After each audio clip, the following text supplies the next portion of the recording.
Vamos orar, Pai, no nome de Jesus.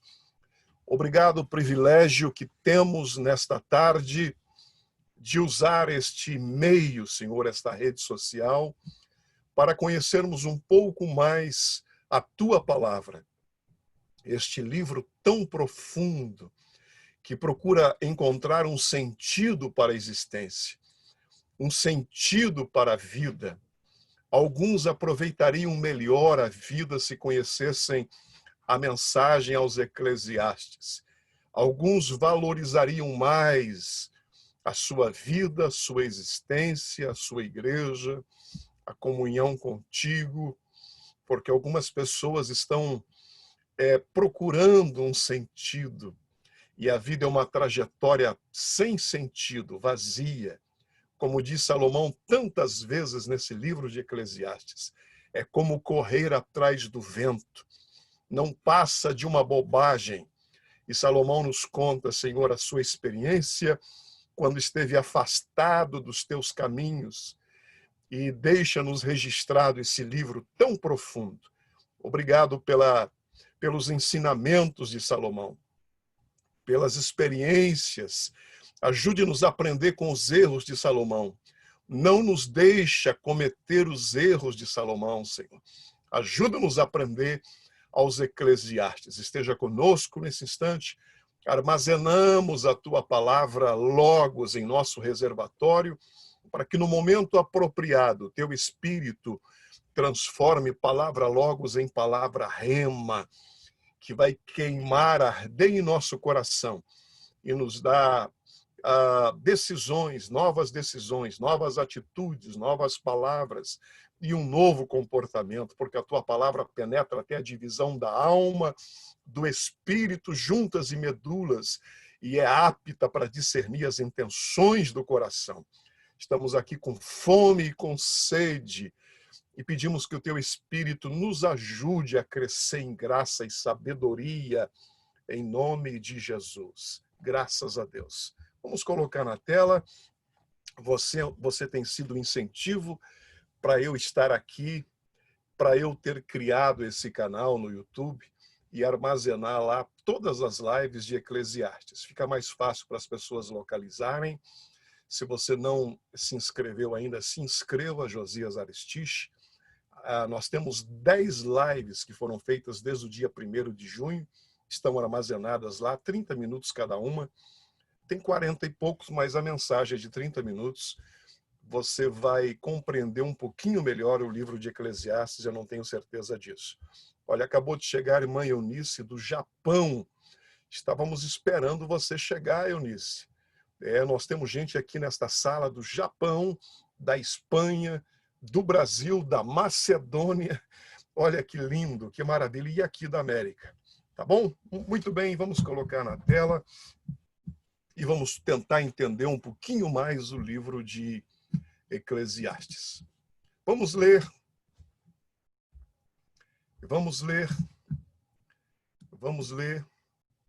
Aí está, capítulo de número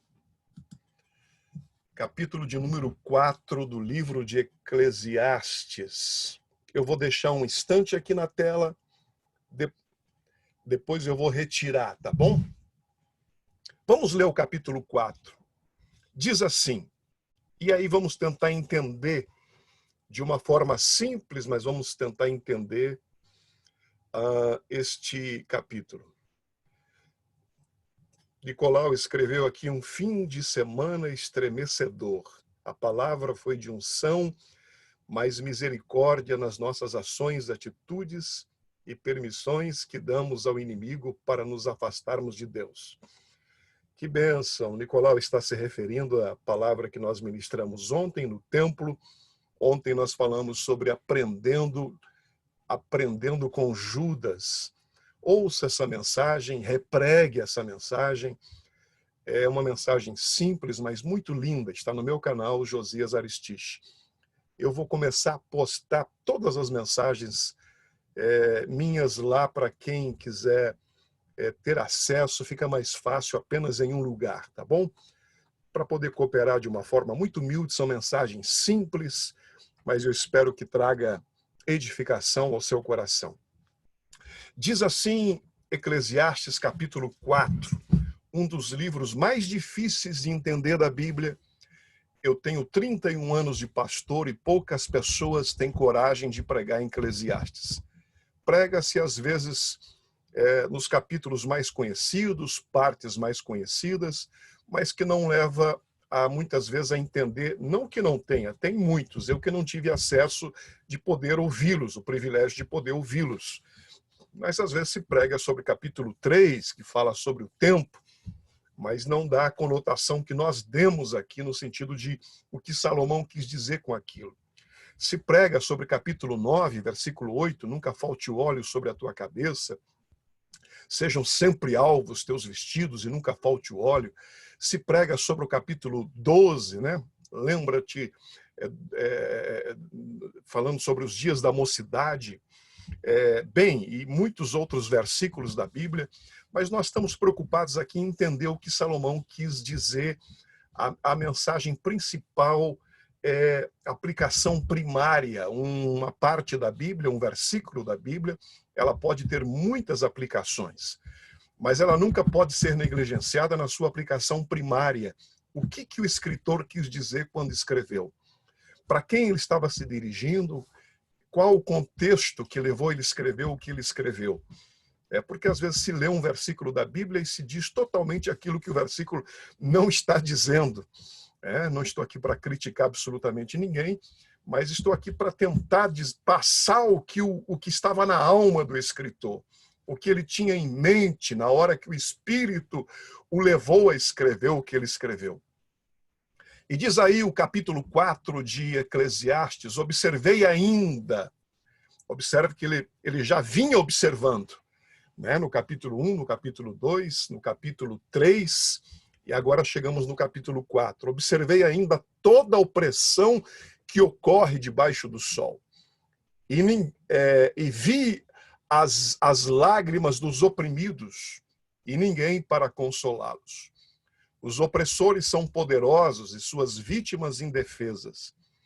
Concluí, portanto, que os mortos são mais felizes que os vivos. Olha que loucura. Se você não observar o que levou Salomão a escrever isso, tirar fora do contexto, você pode não entender a mensagem. Mais felizes, versículo 3, mais felizes que todos, porém, são os que ainda não nasceram, pois não viram o mal que se faz debaixo do sol. Versículo 4, então observei que todo esforço e trabalho é motivado pela inveja que as pessoas sentem uma das outras. Isso também não faz sentido, é como correr atrás do vento. Versículo 5, os tolos cruzam os braços e se arruinam. E, no entanto, é melhor ter um punhado com tranquilidade que 2 punhados com trabalho árduo e correr atrás do vento. Estamos lendo a nova versão transformadora. Versículo 7. Observei outra coisa que não faz sentido debaixo do sol. É o caso do homem que vive completamente sozinho, sem filho nem irmão, mas que ainda assim se esforça para obter toda a riqueza que puder. A certa altura, porém, ele se pergunta: para quem trabalho? Por que deixo de aproveitar tantos prazeres? Nada faz sentido e é tudo angustiante. Versículo 9. É melhor serem 2 que 1, pois um ajuda o outro a alcançar o sucesso. Se um cair, o outro o ajuda a levantar-se. Mas quem cai sem ter quem o ajude está em sérios apuros. Da mesma forma, 2 pessoas que se deitam juntas aquecem uma a outra. Mas como fazer para se aquecer sozinho? Sozinha, a pessoa corre o risco de ser atacada e vencida. Mas 2 pessoas juntas podem se defender melhor. Se houver 3, melhor ainda, pois uma corda trançada com 3 fios não arrebenta facilmente. Versículo 13. É melhor ser um jovem pobre e sábio que um velho e tolo que não aceita conselhos. Pode acontecer de o jovem sair da pobreza e ser bem-sucedido e até tornar-se rei, mesmo que tenha estado na prisão. Em pouco tempo, porém, todos correm para o lado de outro jovem que o sucede. Versículo 16: multidões incontáveis o cercam, mas depois surge uma nova geração que o rejeita. Isso também não faz sentido. É como correr atrás do vento. Essa expressão correr atrás do vento, nós vemos que tem 9 vezes no livro de Eclesiastes. Pois bem, vamos tentar entender um pouco então desse capítulo. São questões complexas, vocês veem que não tem conexão, às vezes um versículo com o outro, às vezes está se falando, é como Provérbios, né?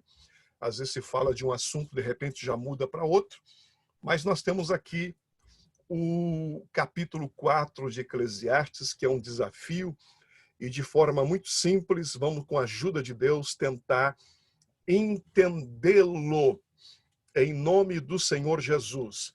Vamos dar uma olhadinha aqui em outra tradução. Vamos ler os 3 primeiros versículos na nova tradução, linguagem de hoje. Quero que você me acompanhe aí na linguagem de hoje, ok? Em nome do Senhor Jesus. Está na tela para você entender. Está na tela. Na tela, só deixa eu arrumar aqui. Atenção. Então olhei de novo para toda a injustiça que existe neste mundo e vi muitos sendo explorados e maltratados. Eles choravam, mas ninguém os ajudava. Só os 3 primeiros versículos. Ninguém os ajudava porque os seus perseguidores tinham o poder do seu lado. Por isso cheguei a esta conclusão: aqueles que morreram são mais felizes do que os que continuam vivos.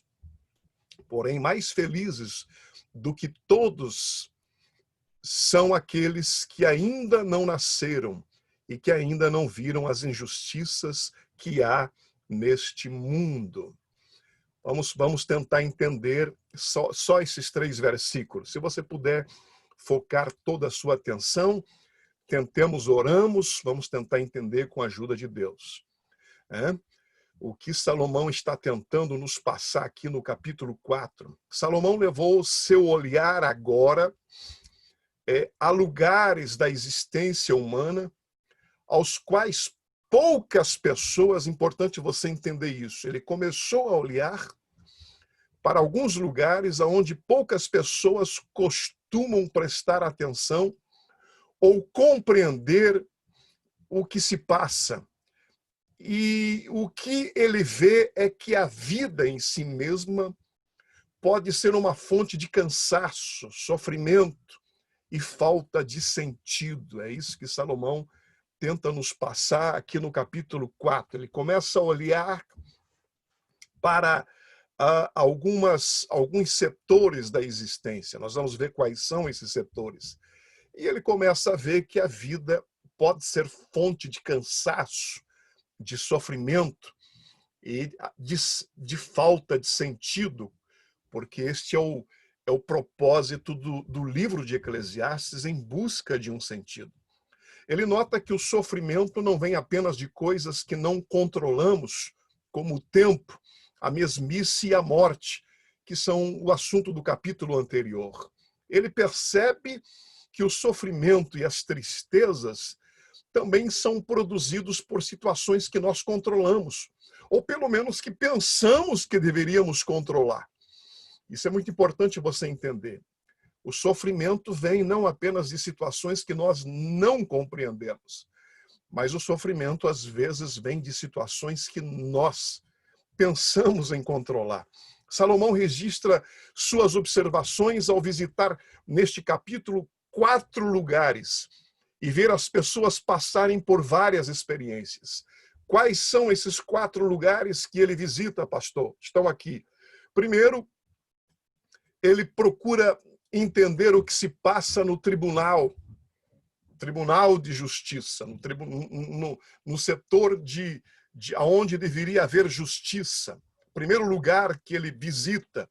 O segundo lugar que ele visita é o mercado de trabalho, está do versículo 4 ao versículo 8. O primeiro lugar no tribunal está do versículo 1 ao versículo 3. O segundo, mercado de trabalho. O terceiro lugar que ele visita é a estrada. Ele visita a estrada, você vai entender do versículo 9 ao versículo 12. E o quarto lugar que ele visita, segundo o dicionário expositivo, é no palácio. Então ele vai no tribunal, no mercado de trabalho, na estrada e no palácio. Hoje nós vamos ver 3 versículos aqui, é muito pouco, nós não estamos com muita pressa, é bem provável que não consigamos cobrir nesse mês de junho, mas vamos tentar entender aqui o que Salomão vê no tribunal. O que ele vê no tribunal? Olha o que diz o versículo diz assim, observei ainda os 3 primeiros versículos, observei ainda toda a opressão que ocorre debaixo do sol, vi as lágrimas dos oprimidos e ninguém para consolá-los. Os opressores são poderosos e suas vítimas indefesas. Concluí, portanto, que os mortos são mais felizes que os vivos. Mais felizes de todos, porém, são aqueles que ainda não nasceram, pois não viram o mal que se faz debaixo do sol. Veja a conclusão que Salomão chega, que felizes são aqueles que já morreram, ou mais felizes ainda são aqueles que não nasceram, o que leva Salomão a ter tal reflexão. Vamos lá, vamos imaginar aqui. Parece que os dias de Salomão não são tão diferentes dos nossos dias, embora ele escreva esse livro há 3.000 anos atrás. Ele escreveu na terceira fase, estão nas lives anteriores, na introdução, ele teve 3 fases na sua vida, e ele escreve aos Eclesiastes, o livro de Eclesiastes na sua terceira fase. Já explicamos o que significa Eclesiastes, o que levou ele a escrever, né? Havia nos seus dias, e sempre há, porque isso faz parte da maldade do coração do homem, não importa a tecnologia, o avanço da ciência, mas havia nos seus dias, e sempre houve, sempre haverá, vários modos de oprimir pessoas. Mas os 2 principais tratados e acusados no Antigo Testamento, se nós olharmos os 39 livros do Antigo Testamento, se refere à usura e à injustiça. A usura e a injustiça, que são amplamente combatidos no Antigo Testamento. E não é diferente nos nossos dias. A usura e a injustiça percorre não somente os tribunais, mas os lares e, às vezes, até mesmo a própria casa de Deus. Que Deus tenha misericórdia. Por usura, aqui queremos dizer que os judeus de uma maior condição financeira, os judeus abonados, eles se valiam da necessidade financeira de alguns de seus irmãos compatriotas para lhes emprestar dinheiro ou recursos, cobrando altos juros, o que era profundamente condenável por Deus. Ainda o é. Salomão faz menção disso no livro de Provérbios. Era não somente condenável por Deus de forma oral, mas também escrito, estava lá na lei mosaica. Era proibido.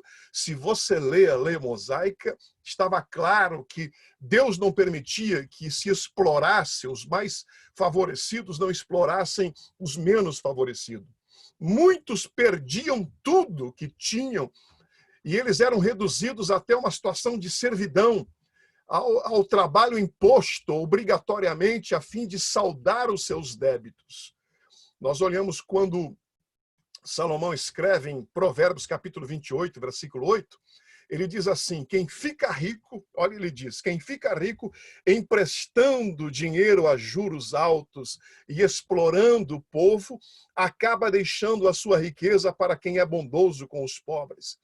Então, Salomão, ele não concorda absolutamente com a usura, ele condena a usura, e ele vai no tribunal e ele vê que isso está acontecendo. Por outro lado, quando falamos de injustiça, nós estamos nos referindo aos conluios humanos feito entre os homens ricos, as autoridades judiciais, muitas vezes, a fim de definir por meio de pagamentos, de corrupção, de sentenças a favor dos poderosos. É o que nós chamaríamos hoje de corrupção, negando o direito e a proteção aos menos favorecidos, aos pobres, às minorias, aos indefesos. Parece que Salomão escreveu isso hoje pela manhã, não é mesmo? Porque Salomão ele se revolta contra tudo isso. Por mais incrível que possa parecer a alguns, eu quero que você preste muita atenção nisso, por mais incrível que possa parecer, as acusações dos profetas contra essas injustiças sociais são muito mais numerosas no Antigo Testamento do que as acusações contra a adoração a outros deuses por parte dos israelitas. Eu vou repetir isso para você. Quando você lê os livros proféticos, tanto os profetas maiores quanto os profetas menores da Bíblia, eles condenam mais a injustiça, eles condenam mais a usura do que a adoração a outros deuses. Porque a maldade faz parte do coração do homem, do rico ser injusto com o pobre, se aproveitar do pobre, oprimir o pobre. O resultado não podia ser outro, além do sofrimento, além do choro dos indefesos e dos oprimidos. E é o que Salomão vê no capítulo 4. Vi as lágrimas dos oprimidos e não vi ninguém para consolá-los. Israel possuía um sistema judiciário satisfatório. Quando você lê lá em Êxodo capítulo 18, você vê que havia um sistema judiciário satisfatório. Êxodo capítulo 18, do versículo 13 em diante. Moisés advertiu as autoridades a julgarem com honestidade, a serem justos no seu julgamento. Se você ler Levítico capítulo 19, versículo 15, diz assim: não distorçam a justiça em questões legais, favorecendo os pobres ou tomando partido dos ricos e poderosos. Julguem sempre com imparcialidade. Essa é a nova versão transformadora. Olha que claro, Salomão está fundamentado nisso que Moisés escreve, para que os menos favorecidos não sejam oprimidos pelos mais favorecidos. Em Deuteronômio, capítulo 1, versículo 16 e 17, olha o que diz. Moisés escreve: naquela ocasião, ordenei aos juízes, deem atenção aos casos de seus irmãos israelitas e também dos estrangeiros que vivem entre vocês. Sejam completamente justos em todas as suas decisões e imparciais em seus julgamentos. Cuidem tanto dos casos dos pobres como dos ricos. Não deixem que ninguém os intimide, pois Deus dará decisão por seu intermédio. Tragam-me os casos que forem difíceis demais para vocês, e eu cuidarei deles. Salomão havia sido um rei sábio. Salomão havia sido um rei justo. Está lá em 1 Reis, capítulo 3, falando acerca da retidão de Salomão. Mas ele não podia garantir a integridade de todas as autoridades do seu governo. Até porque a maldade, a falta de integridade faz parte do homem sem Deus. Ele foi ao tribunal assistir um julgamento e ele viu pessoas inocentes serem oprimidas pelas autoridades sedentas de poder, que estavam aceitando subornos. Pelo amor de Deus, que mensagem mais contextualizada não pode haver do que os nossos dias que nós vivemos. Os poderosos oprimindo, recebendo suborno. As vítimas choravam, mas de nada adiantou. Vi as lágrimas dos oprimidos, diz ele, mas nada adiantou. Ninguém ficou com elas para consolá-las, para ajudá-las. O poder estava na mão de algumas pessoas que detinham força, dos opressores, e suas vítimas não podiam protestar, nem exigir qualquer reparação. Salomão, ele testemunhou aqui nesses versículos pelo menos 3 coisas trágicas. Primeira, a opressão e exploração nos tribunais. Parece que já assistimos esse filme. É a primeira coisa que ele vê, a opressão e a exploração nos tribunais. Segunda coisa que ele vê, a dor e a tristeza na vida dos inocentes. A dor e a tristeza na vida das pessoas inocentes. E a terceira coisa que ele vê, o descaso daqueles que poderiam tê-las confortado. O descaso das pessoas que poderiam, daqueles que poderiam tê-las confortado. O mais difícil de entender é porque essas injustiças ocorriam diante dos olhos do rei, sem que ele pudesse, como rei de Israel, pudesse impedir tal opressão. Se ele foi sábio para notar a opressão, por que ele não foi sábio para impedi-las? É uma boa questão. Talvez nós tenhamos algumas possibilidades aqui. A primeira é que ele tenha testemunhado tais abusos por parte de reis e comitivas oficiais de algumas nações vizinhas a Israel, sobre os quais ele não tinha jurisdição para interferir em ações desse tipo. Esta é uma grande possibilidade. Salomão esteja se referindo a nações vizinhas. Mas há uma segunda possibilidade, e talvez essa seja mais provável, é que essa situação, esse tratamento, fizesse parte da organização social da época e estivesse dentro dos limites do sistema legal, ainda que fosse moralmente condenável. Talvez, como rei, ele tenha interferido em alguns casos, mas ele não tinha como mudar toda a estrutura social dos seus dias, tendo apenas de observá-la e meditar sobre tal condição. São os jeitinhos. Nós somos de uma nação que é conhecido como jeitinho brasileiro, que está intrínseco. Às vezes nós condenamos os grandes atos de corrupção, mas às vezes nós somos levados, e que Deus tenha misericórdia, a praticar pequenos atos. E quem pratica os pequenos não terá dificuldade. Às vezes não se praticam os grandes por falta de oportunidade. Mas o poder que às vezes temos nas mãos revela o caráter que há em nós.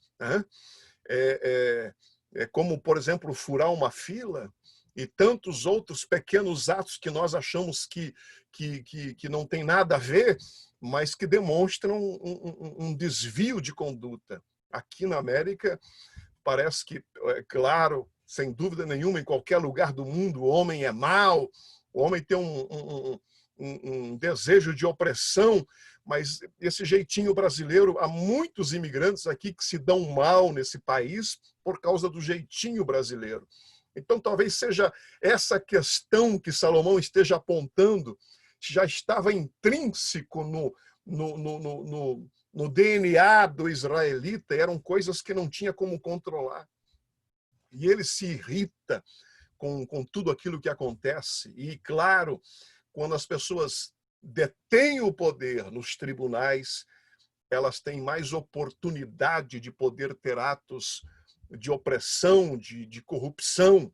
Salomão ficou tão decepcionado com a justiça dos seus dias, tão decepcionado, que ele decidiu que era melhor estar morto do que viver oprimido. Na verdade, esses versículos que ele cita, o versículo 2 e o versículo 3, concluir, portanto, que os mortos são mais felizes do que os vivos, é apenas para mostrar sua revolta, que era muito melhor ter morrido do que viver debaixo dessa opressão dos opressores, dos poderosos. e ele tinha pouca condição de poder interferir nisso. Ele se revolta contra esse sentimento de opressão. Melhor ainda era nem ter nascido, pois assim não haveria como ver a perversidade do ímpio. Era o que diz no versículo de número 3, mais felizes que todos, porém, são aqueles que ainda não nasceram, pois não viram o mal que se faz debaixo do sol. Alguns oficiais de Salomão acreditavam estar acima da lei, e com isso, quem sofria eram os pobres inocentes, eram oprimidos pelos opressores. O que Salomão deseja enfatizar nesse texto é o sofrimento gerado quando o homem, em meio à vida, em sociedade, sente o peso e as dores vindas dos feitos ruins que ocorrem debaixo do sol. Do mal, versículo de número 3, do mal que se faz debaixo do sol.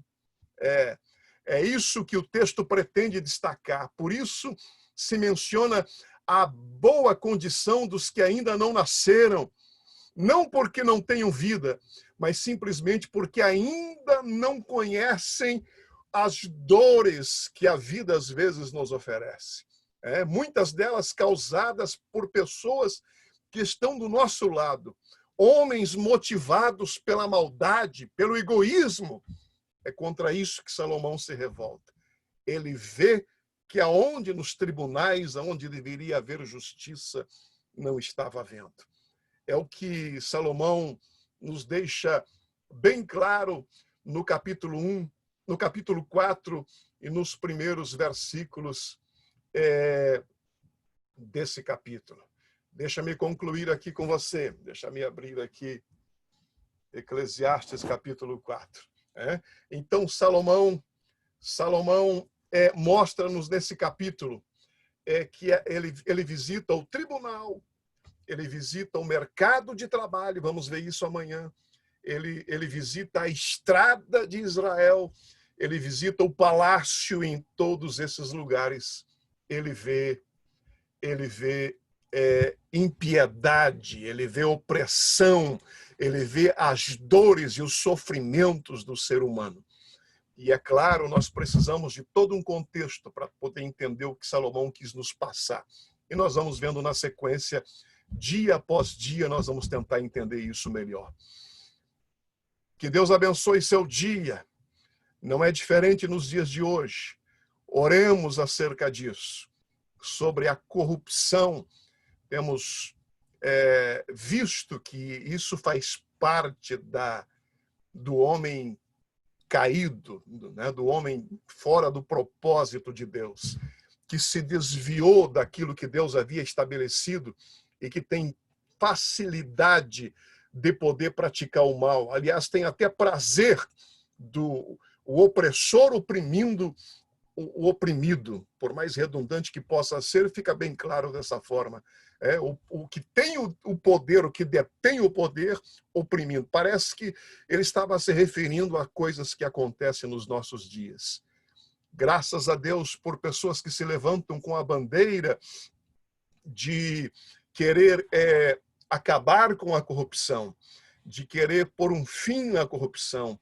Acreditamos nessas bandeiras e temos que ser a favor de tudo isso, mas nos lembremos que a corrupção ela é resultado da queda do homem, ela faz parte do DNA do homem, e que a corrupção não será um governo que irá terminar com ela. A corrupção não será fruto de uma nova política ou de uma nova ordem mundial. A corrupção vai acabar a partir do momento em que o homem tiver uma experiência com Deus. O que mentia não mente mais. O que roubava não rouba mais. O que cometia atrocidades não vai cometer mais. O que oprimia não vai cometer mais. Porque as coisas velhas se passaram e agora tudo se fez novo. Salomão apenas aponta lá atrás o problema, Jesus traz a solução no Novo Testamento. Oremos acerca disso. Pai, te damos graças nesta tarde, por estarmos tentando compreender o livro de Eclesiastes. é para nós confrontador. Nos amedronta ao mesmo tempo em saber que 3.000 anos atrás, quando Salomão escreveu Eclesiastes, ele já se assustou com a opressão dos seus dias, com a corrupção dos seus dias, do mais forte oprimindo o mais pobre, de pessoas clamando por justiça e não havia ninguém que as consolasse. Ele viu as lágrimas dos oprimidos, como nós vemos hoje a lágrima dos menos favorecidos, das minorias, Pai. Ó Deus, quando a corrupção faz parte do coração do homem, a maldade, não há nenhuma política pública, não há nenhum meio humano de colocar um fim nisso, porque isto é resultado do homem que se afasta de ti. Por isso, a tua igreja tem o dever, a responsabilidade de interceder, de que os governos tenham pessoas justas ao seu lado, pessoas que temam o teu nome,